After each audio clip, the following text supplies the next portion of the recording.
Welcome to the Atelier, our new workshop. This one's a little different.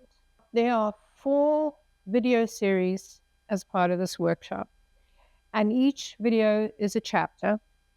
And we start from where we are in our own personal atelier or workshop. Where do you sew? How do you sew? What encourages you to sew? We talk all about that.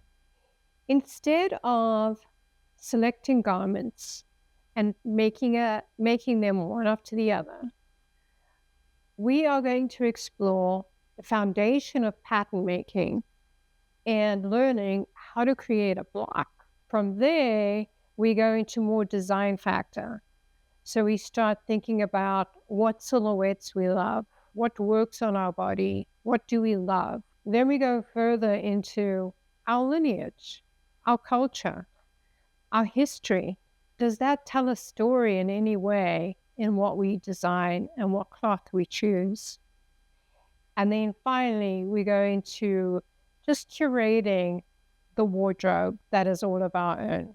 To assist along the way, we have 8 patterns that we're going to explore. We're not going to focus in on the nitty-gritty and this is how you put a pocket in and this is the binding. We're going to talk more about the structure of the garments and what makes them fun and what makes them work for certain bodies and how you can manipulate those patterns to make them more yourselves. All you need is an open mind, some tools, not a lot of tools, but we like our rulers, a curved ruler, French curve, and then I have my pinwheel, which is good on paper. We don't use it on fabric.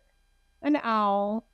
I would recommend a mechanical pencil rather than just a normal pencil, paper, scissors, and tape. I also found grid paper, 1-inch grid paper, and it actually has quarters inside the grid, but 1-inch grid. And this is actually used on a presentation board, not expensive compared to the actual proper numbered sheets, but you can use those sheets too.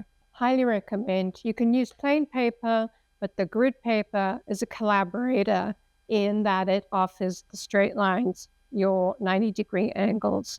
This is a paid workshop, unlike our others that are all free now. We have tiers 1, 2, and 3. First tier is general admission, which gives you all the videos, all the Zoom live events, which are weekly after the video is released, all through April, from the 2nd to the end of April. The videos will be released on Wednesday. So this workshop, the first live is April 2nd. So I'd love it if you would do the questionnaire that we've got up, Seichel.com, go to Atelier, and you can find the questionnaire. It's free, and even if you don't want to take the course, take it, because it just shows us where we are, how our workshops can be defined for you. That's what we want to give you. So I hope you've enjoyed this little introduction to the Atelier. There's lots of resources, books and a journal. There is the patterns that we'll review, and then the live Zooms, which I'm very excited about because we haven't done that before. I hope to see you there.